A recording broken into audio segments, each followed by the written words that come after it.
Hello and welcome to Nothing to Wear, the podcast that solves fashion problems and levels up your wardrobe. I'm Leigh Campbell and today I'm joined by Tara Rowe, who has come all the way from South Australia. Her business, Call Me the Breeze, went through a pretty big pivot a couple of years ago and it has paid off. From a regular fashion boutique, she pivoted to vintage. So I'm going to ask Tara all about what even is vintage? Is vintage and secondhand the same thing? Is there a definition? And there is, and it might surprise you. How to start shopping and looking at vintage if you find it overwhelming, and the most incredible story that got her started. I'm so jealous. Let's get into it. Tara, welcome to the show and thank you for traveling from South Australia. I was just saying, any excuse. Love my children, but to get on a plane and have no one talk to me for the whole day because it was 2 flights. Yes.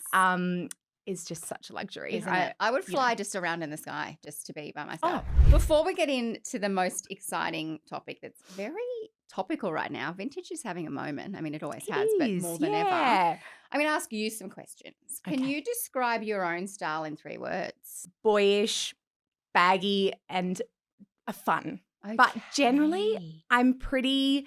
I dress like a little boy most of the time. I love that. Yeah, how?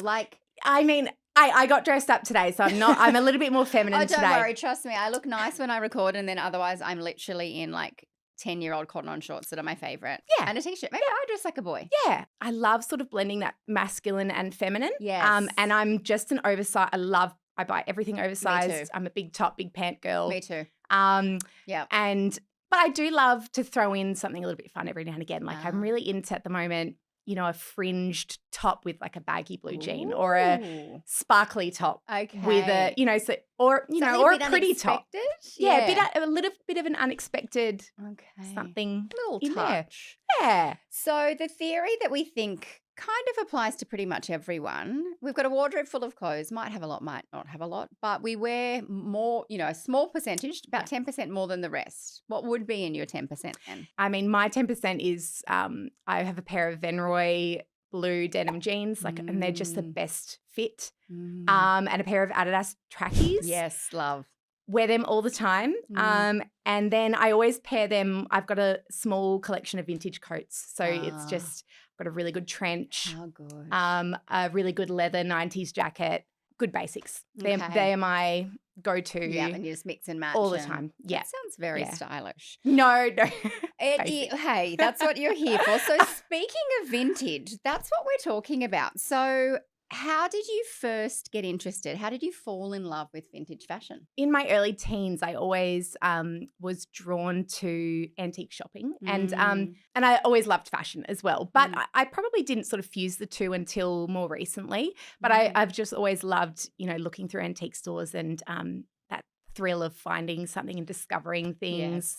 Yes. And when you say antique or vintage, do you mean also just like, the country secondhand store? Was it always like fancy? And because I think antique means fancy. It actually was more fancy. So probably growing up, I was, and I wasn't really buying a lot. It was just, I just got excited about looking really. Yes. And then learning, I guess, what kind of styles and brands and. Yeah, that's right. Like I didn't really grow up with op shopping and thrifting. That I've started to learn more about and I've gotten better at. I think I was, I always felt like I couldn't find anything. I think I just told myself that, nah, it's too hard. You can't find curated, anything. Right? Yeah. Whereas, you think your antiques are going to be fancy. So it's all, whether or not it's your taste, but it's all good. Yes. Yeah, exactly. And I think growing up, the vintage stores that were around that time were very overwhelming. There weren't many and they were very overwhelming. Like you would go in and it would have every single era. Yes. And so I found it really difficult to go in and I would get confused about what I even wanted, or you would get confused about what your style is. My brain would just disappear as soon as I walked in. It's so true. And then you leave with all these sparkly jumpsuits and you're like, hang on. Yeah, that's not what I needed. Live in the 70s. Yeah. So I think today it's certainly changed and we've had this downturn in multi-brand retailers, which is where that's what Call Me the Breeze was for 10 years before I pivoted to vintage. So But, post-COVID things, and you see it everywhere, lots of them are closing down, and it's just a business model that's not really when working. Matches Fashion closed, I was flabbergasted. I know. It's mind-blowing. But, I mean, being in it, I can see why. Yes. But now in their place, you're seeing all these consignment stores and really curated vintage stores pop up, which I just think is brilliant. And that is really the way forward with the amount of secondhand clothing that's out there. Yeah. But the key is having a really tight niche, and so people find it easier to vintage shop. Yes. And you can go, I love the Call Me the Breeze aesthetic, or a different vintage store. Yes. And they are just going to. And they have generally the brands I like, and I know I can go there. And it's like knowing you like going to Witchery or Age, but it's your vintage store as opposed to a store in the Westfields. Yeah. So it's just so making it easier, because I think for a long time vintage was just everything, and that a lot of people got put off by that. And it felt a bit almost dress-uppy, if that makes sense, yes, or very totally. oldie-worldy, whereas I do love older things, proper vintage, but sometimes it feels like I can't wear that in the real world. But now you're right. It's kind of almost like there's sub-niches. I've got a few in here in Sydney that I love, and I know that's really fancy, like your YSLs and your Balenciaga. Then I've got another one that I'm like, okay, they sell maybe Scanlons as fancy as they get. So I know where to go for what. It's so true. Yeah. Yeah. So it's just about making it more accessible. I like it. Yeah. So did you start collecting vintage yourself before you started selling? How did that all happen, or buying vintage? My first real vintage purchase was when I dove in and I bought this huge collection from a woman who lived near me. Oh, wow. It was like, so not just one piece. No, you went all in. I loved it, Yes. but I didn't really take the plunge until that, because I had a business idea, that I wanted to run with. And I knew this woman was a friend's mum. I had a relationship with her, and I'd heard whispers that she had this farm with sheds and shipping containers full of vintage clothing. My God, I know, it was an amazing, so much fun. And one day she approached me and said that she was wanting to sell, and I came out and just had a little sift through. Did you get to go through the shipping containers? Yeah, so I went and met her at the farm and started going through some things, and with the intention that I'd probably pull out a few things that I like and make her an offer for some things. For you or for the store? You weren't sure yet? At kind of stage, both? Yeah, I mean, that's a whole another topic where the multi-brand retailer that I had, that was Call Me the Breeze, started slowing down, and then I pivoted into vintage. And as things were slowing down, I was like, this popped up, and I was like, this is the catalyst for the pivot. Yeah. And I went there, and she actually pulled out. She got really emotional, and which I completely, understand. And we just spent the afternoon going through things, and she was telling me, memories. Going through everything. Such a beautiful part of vintage, though, right? It was a life. Someone maybe wore that for a beautiful celebration, or it was so meaningful to someone. Yeah, and she'd put 40 years worth of collecting into this collection. She would go op shopping and just slowly build. There was all this antique bridal. There was boxes of lingerie, like beautiful sleepwear, and so did you take it all in the end, or like most of it? Yeah. So the first time I went, she pulled out, and then a few months later, she popped in to visit me, and she said, "I'm happy to part with it, but you have to take everything. I can't sift through." Yeah. She needs to like mentally go, okay, yes, done. Yeah. And we shook hands on it, and then I came to the farm with my couple of cars and my husband and a trailer, and we were just carting like giant armloads of clothes. And so that's how the pivot then officially happened. Yes. Yeah. I did end up with a whole lot of stuff that I wasn't really appropriate or suitable for, because I wanted to have a really specific niche. Yeah. What did you do with that stuff? eBay? I had all sorts of ideas. Like I was going to put it on Etsy or eBay, but then it was just too overwhelming. Yeah, it was too much of it. And I thought, I can't actually put the time into this. So I had a market. Smart. And just this market was at the showroom where I now have my business, Mm. which is this heritage listed beautiful mansion in Port Lincoln that I rent a room, but it's like a wedding. Beautiful. Wow. And also fitting. So fitting. And so I had this market there and we had like a fruit truck and so many people showed up and I just did a filler bag. Everyone got to pay $50 and you just fill a bag of vintage.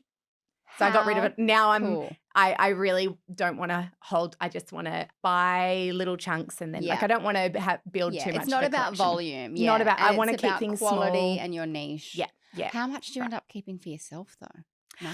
To be honest, I don't keep a lot for myself. Could you like wear it once or twice and then sell it? Because it's already vintage. Absolutely. It's not like you're wearing something from David Jones and returning it. Yes. Oh, you have the best job. So I do. I mean, I don't keep a lot because I do just enjoy finding it. And then, you know, as soon as you put it on social media, the response is always just so heartwarming and you get so many beautiful DMs. Yeah. And people you almost just get loving the joy it. of just having it come through your life in that capacity. Yes. Yeah. And you've found it and someone loves it. You don't have to own it. Yeah. And I'm married. So I mean, my biggest need the seller is wedding dresses. Yes. I'm good. Although might need to renew the vows or something. I was going to say renew your vows. I renewed my vows at 10 years and now I want to do it. Well, oh, did you? Well, I still haven't been 11 years yet, but a vintage dress would be amazing. Yeah. You know, it's been about a bit over a year since I started and now all the brides, all their photos are coming in and every week I'm getting a new bride wearing one of the dresses that I sourced and it's just the best thing in the world. That'd be so magical. It's magical. Yeah, it really is. When you source, I mean, I guess you don't want to tell us your sources, but where, like how, particularly wedding dresses, because Australia in terms of, I guess, the world doesn't have that much of an old history. I mean, I guess you're not going to find wedding dresses from 400 years ago, but do you often reach overseas to source things or is it mostly Australia? Yeah, honestly, everywhere. Like I have eyes everywhere, but I do spend a lot of time on Marketplace trying to convince people to ship me things because from other places, like just from like Facebook Marketplace, but they might be in Western Australia. Yes, and they always think I'm a scammer. So I always have to send a video being like, I'm real. I really want your dress. My Instagram. That's so cool. Yeah, it's very funny. But I mean everywhere, like eBay, Depop. Do you go on buying Etsy. trips? You should. That would be fun. Do you know what? There's more. I feel like the advantage that I have is because I live rurally. There's a lot of people who hold on to stuff locally. Like this woman, I also work with another lady who has it's an old costume store that's been there for about 50 years, but the community have been donating her clothes over that whole time span. So I go in and we just have an arrangement where I'll just go and pick what to sell. She's not really in a rush. She also then takes some of what, the profits of the sale and donates it back to the community, which is really beautiful. Yeah, I guess so. I mean, because here in Sydney, particularly where I live, I mean, there's still not a huge amount, but there's enough I know that a lot of them source from overseas or from regional places where they're not quite as mined, if that makes sense. Yes. But you're in a good spot. Yeah, but I do also buy from overseas, even like there's lots of live sales over in America and online auctions, and there's a million places. I do love an online auction. Yeah, it's so great. Bad, but I mean, I feel bad, but like if I do, have a look at a deceased estate, I'm like, oh, I'm so sorry to whoever passed away, but wow, your things were amazing. I did feel that way about this one actually because she had another life. Yeah. Can I ask you? And I mean, I just don't think there is an official, verification or what vintage means. But what does vintage mean to you? Yeah, because there's vintage and then thrifted and secondhand. But is it all the same or? No, they are different. So vintage is anything 20 years old or older. So 2005 or older. See, that's ridiculous because 2005 was 1 minute ago. I think vintage has to mean 1970. But I think a lot of people are shocked when they hear that. But anything older than 2005. Right. Secondhand is everything if it's been worn, so it sort of covers everything. And then thrifted is op shops. Yes. So, I mean, you can find both secondhand and vintage at the op shop. I mean, I've gone on op shopping and bought a Celine belt, but then it's next to a Temu something. So it's very I know my Celine belt was $9. It was pretty like the buckle was pretty trash, but only in like a cool way. Yeah. But, that doesn't happen often. Yeah. And if that had been in a curated store, it would have been a lot more money, but I wouldn't have had to sift. So there's pros and cons of the type of place you look for these things. I know. 20 years. Oh my gosh. I know. Okay. That's weird. I should have kept all my things. I know. But I often get sad sometimes thinking about all the things that have gone through the op shops and then have been missorted or thrown out. I know. Like I went into the Salvos locally where I live, and they had 2 Issey Miyake apron pleats, please. Pleated aprons in the costume section. And I grabbed them straight away, and the manager said that he had to fish them out of the bin because the sorters had not known what they were, put them in the bin. And then so it does make me go, imagine all the things that haven't been lost. Yes. Or have been butchered into like costumes. So that's interesting, I guess, because he only sort of pivoted to this vintage a year or so ago. Have you had to do, or have you enjoyed an education on what's what? You know, I guess Issey Miyake pleats, please. You know, some vintage brands, vintage bridal. Do you have like a relatively good education or understanding now of what you're looking for or what things are? I think I've taken.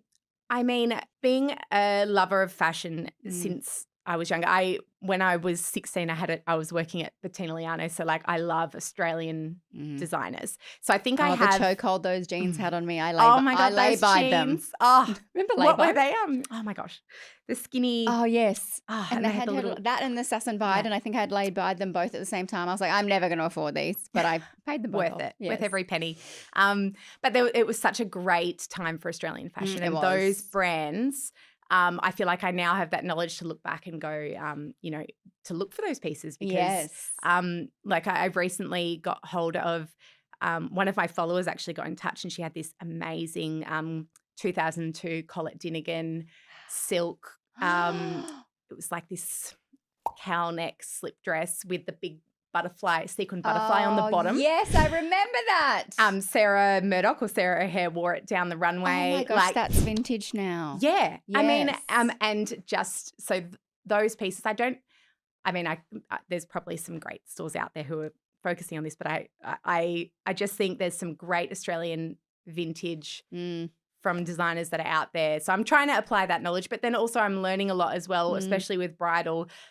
You quickly start to recognize what the big bridal designers were of the 90s, particularly the 90s, because that's what is selling a lot for me at the moment. Interesting. And 90s. Oh, 90s bridal. It makes sense because we're very much back there, and I'm kind of thinking, was it Gwyneth Paltrow? I'm trying to think of someone who wore the most simple dress. Like I can see the resurgence. Not that I'm not looking to get married again, but you're right. Everyone that's getting married now, they've gone back to that style. Yeah, very much. Instead of getting a new one, people are getting the original from that era. Honestly, a lot of what I see new, you can get it. There is so much out there vintage. It's just, I think a lot of people wouldn't be game enough to go into an op shop and buy their wedding dress. They really need that conduit to someone to show them it on and, add that little bit of magic and charm. Still have the experience. And I'm sure you could find a beautiful wedding dress if you went to a few Vinnies, but it feels different. Yeah, it feels different.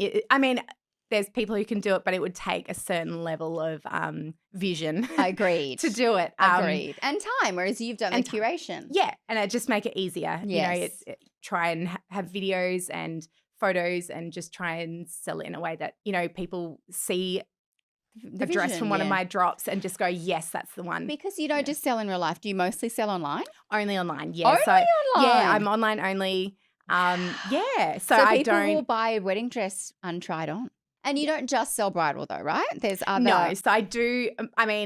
Bridal is what I'm known for, but I do also love, I think I saw a delightful pink dress on your Instagram recently. Yeah. Hot pink fuchsia dress. Oh, love it. Yeah, so I did a store. Anything like a wedding guest would wear. I love. So quite formal and like occasional. Yeah, probably more evening occasional wear. And just I love just really unique pieces or things that great fabrications like leather or wool, I love coats and so kind of a bit special, not just a white t-shirt. No. Yeah. Unless it's, I don't know, a really nice white t-shirt. I love it. So you mentioned the 1990s, which to me still is blowing my mind because it feels like 2 minutes ago. But is that the era you're focusing on mostly, or you're finding, like, what's the range that you've got? Have you got stuff from the 70s? The 90s is huge across the entire fashion world. So that is what I look for a lot of the time. But I'm more drawn to design. So I just really a beautiful piece. Really don't care what era it's from. It's just I want something that's unique and fun and still in good quality. Yeah. And do people get do you get requests from people saying I'm really looking for this kind of thing? Or yes, I get requests every day with someone wanting me to source a dress for them. Right. And I would love to do it, but no, it's so time consuming. I can't. And like, look, if I come across it, I'll keep you in mind. Yeah, and I do, but I think again they need the whole shoot that I do and the videos and the build up of a new weekly drop and it's very time consuming. Yeah, I would love to achieve it one day, but I haven't worked out how. You need to clone yourself. And do people approach you to sell their vintage? Yes, that is definitely, as my following has grown, I'm getting a lot of people. That's very cool. Even people, the beautiful thing is even yesterday I had a drop and there was a gorgeous 1960s wedding dress in it. And someone sent me a DM saying, oh, that's my boyfriend's mum's dress, and sent me a photo of her in the dress. So, and that happens had it done a lot. The rounds? Like, was she the one selling it? Or no, she just must have had a conversation and recommended me. So right. Then I bought it from her how mum. Many lives it had had. But Yeah. And then that got purchased by someone in New York. So, you know, it's really cool. I love seeing I like to imagine the stories of the things. Like, I don't want to know if that person, got divorced in that dress. I'm like, I imagine they had a great time. Yeah, but that's it. Yes, some dresses might have been from they might have bad juju, but who cares? Nah. It's a pretty dress. Exactly. It's just a dress. And it's a lot more affordable than if you're buying, it's so much more affordable than if you're buying new. And it's honestly, so true. And the sustainability, the uniqueness, there's so many reasons, not just for your wedding. And maybe now if I got married now I'd do secondhand, but I got a new wedding dress. But so much of my wardrobe is now vintage, thrifted, secondhand because it's cheaper, better for the environment and unique. There's so many reasons to do it. Yeah, there's less stigma now. I think people are much more open. Very cool. It's the opposite. There is no stigma. Cool. It's very. I think the same. I think there is nothing cooler than saying my outfit is vintage. I think that's just the best. Yes. So. You mentioned some people approach you, but then, like you say, is it just a mix of marketplace, going down internet, rabbit warrens, estates? Yeah. How exciting. All over. Yeah, I love it. And I love it when you come across something and it's just a terrible photo, and I'm trying to, someone's inherited it and they just want to get rid of it, and I'm trying to decipher whether it's going to be good or not, and then it arrives and it's amazing. And surely there's been some duds, right? You've got to get something that's not as great. Actually, the biggest dud was I got this dress off someone, and it was a wedding dress. She had bought it from a very renowned vintage store in Melbourne, and it came to me. I took some photos of it, and I had someone else message and say, Tara, you need to check this one because Google Lens it. And I Google Lens it, and it was like all over AliExpress, so Temu. It was a copy. It was, it was, I think that is, you have to be careful. You have to be careful because even vintage stores are getting confused about whether something is vintage or not. Right. Because a lot of things that I buy are homemade, so they won't have a tag on them. Yes, of course. And they might look vintage, but anyway, so anyone can be. You've got to be making sure. But the risk is worth it because I'm sure the wins outweigh it's like online shopping. Yes, and I mean, we probably need to change our mindset around not buying fast fashion from op shops, because lots of people just would turn their nose up seeing those brands there, but you're not supporting them. Yes, and it already exists, so rather than going to landfill. That's I right. really like that because, I said, I do a lot of thrifting and I look for fancy things, but sometimes I will buy a sports girl dress, not that that's super fast fashion. I buy a lot of Zara secondhand. Yeah. Because it's still great quality. Still great. It's a great pair of pants or a vest or something. And I just figure, well, you know, it's either going to charity, the money, or it's cheaper and I'm going to wear it. And it's still saving it from landfill because the item exists. Yeah, I really like that you say that because vintage doesn't have to be fancy and expensive. No, it doesn't. Before we get into Boujie and budget, what's your advice for people that want to shop vintage? You know, obviously there's you, but they just want to start, you know, going to the local mall less and maybe just looking for a few more unique pieces. Is there stuff to look for in terms of, I mean, I guess in real life or online, but certain fabrics to look for or things to avoid? Do you check the buttons? You know, how do we kind of start looking for good stuff? I mean, I feel like if you are not into op shopping and, you know, or you're not into having to really rummage and find and you want to get into vintage, I would just say go and find. There are so many resellers out there. Yeah. Just get on TikTok. If you're not on TikTok, like that is the best place to be for fashion commentary and finding there's great resellers on there. Oh. Choose someone. I'm more on Instagram. Can they do both for me, please? I mean, Instagram is great too, but where are you more popular? Like, do you know what? Instagram? But I'm more like of a TikTok consumer. Yes. Interesting. But it's just it seems to be much more authentic and I know what you mean, relaxed and not curated. Not you know. No, I know what you mean. It's not trying to be too polished, and that's where you can learn a lot. Yeah, and I think I've watched a lot of. I mean, I guess I'm watching Instagram reels, but that's how I've learned a lot about thrifting and what to look for. And you know, besides following my gut and what I like, but you know. Yeah. Checking if something's lined or, you know, checking the fabric because if there is a stain, you need to know the fabric if you can get it out and, you know, just all that sort of stuff. Yeah. But I think just finding a reseller whose aesthetic you really resonate with and then you're going to be delivered on a silver platter vintage every week or, you know, whenever they drop. Yeah. You don't have to look, you know. So it's just about find the reseller who you love and follow them and support them. And then DM them and say, when do you drop? Tell me so I can make sure I'm there right on that second. Yeah, exactly. Because that's the one thing with vintage and, you know, secondhand. It's unique and once it's gone, it's gone. Yeah, there's only one. Yes, I love it. So we're going to get into Boujie and budget, which is a bit tricky with vintage. So I've actually brought 2 items I'm going to show you and get your opinion. I mean, I already own them, so don't tell me they're horrible. But you are very generously going to recommend other resellers, which is great. So who's your Boujie, your fancy reseller? Yes. So one of my best friends has a resale business called Love Well Sourced and she I follow her.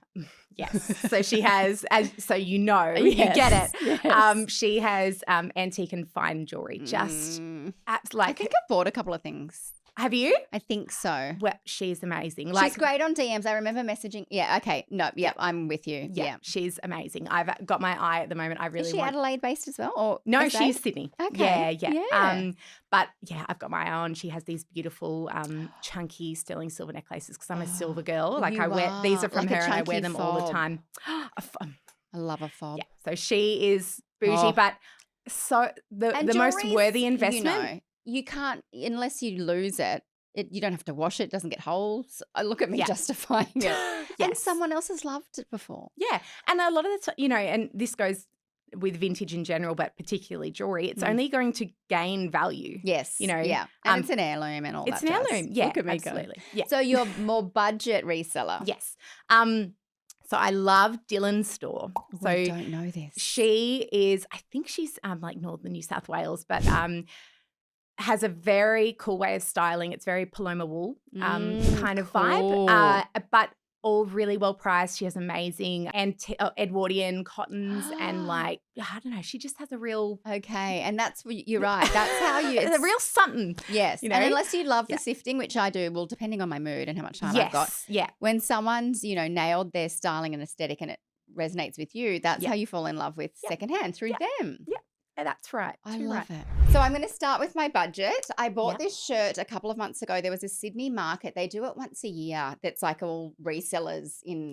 And it was anything from like Y2K, like Juicy Couture, which I was like, oh my God, why did I throw all mine out? To Chloe and Pam bags and everything. Yeah. I found this shirt. I've worn her once. Oh my gosh, I love her. She was $12. $12. Yep. Oh my gosh, I feel like that could be a unconventional bridal. Imagine that with like a mini skirt or a cool satin pant. Yes. There was a few little like brownish, tannish stains, Yep. but I've gotten, because I'm into thrifting now, I've gotten quite good. Good. Great. So I just used like a natural stain remover and just soaked the hand. I have worn it and then hand washed it. $12. Do you approve of my budget? I approve. That's an absolute bargain. It doesn't really help anyone. They can't buy it, but this is the kind of thing that you can find for that price. All right, my Boujie, I've only also worn once because, I mean, who am I? So I was in Dallas, Texas a few years ago, went to get all the vintage denim, and I did. I mean, I had to buy a new suitcase to take it home. But we walked into this store and I just fell in love with this dress. I think he said 60s, you might know. And it has, you can just wear it really flowy, or you can put the sash around your waist. Actually, I lied. There's also like a long neck thingy. Oh my goodness. And it was $90 US. So, you know, that was like $160. That is good? I feel like I've seen this. See, I don't know. I just thought, oh, this is so pretty. No, I've got a few Jack Bryan pieces and they are very very evening wear. I could be totally wrong here, but I think 60s, 70s. Yeah, does that's sound what I about just right. tell myself. I thought maybe 60s because it's a bit more, I don't know. But I fell in love with it. I've worn it to one ball, and then you know how I sometimes, well, you probably don't, I don't know, and probably not your customers, but I'm like, oh, well, I've worn that. And I'm like, no, that's not the point of vintage. Wear her again. Oh, that She's is stunning. So special. Yeah. And that, honestly, you could see, if that was in Witchery today or, and that, it looks modern. It does look, I love a pleat and I love this kind of green. Oh, and absolutely. actually, I just love buying things that are pretty. If you ever want to sell that, you know who to I might call. have well, you should see the rest of my, you know, some of it is literally like a third-hand Uniqlo, and then some of it's like, Leigh, you are not Jackie O. But when it's so beautiful and well-priced, I just think, oh, I'll find home $90 for it. US is a really good price. Is it? See, I don't know anything. I'm so proud of myself. Well, maybe that's my second budget. It's not a Boujie. I think I've seen a bit of his stuff on First Dibs as well, like very Ooh, I do look on First Dibs a lot. Yeah. First Dibs is an online auction house. Yeah. But for fancy people. Very I just look on there to expensive, research, and then I go, oh, that's nice. It's pricey, but well, congratulations on the pivot, and how amazing that it has made you soar. And if you ever get to go through shipping containers full of vintage again, I am 1 or 2 flights away. I will be there. I'll call you. Thank you so much for joining me. That was fascinating. Thanks for having me. Thank you so much for watching. And if you enjoy these Nothing to Wear videos, don't forget you can like and subscribe to this channel. And I'll see you soon.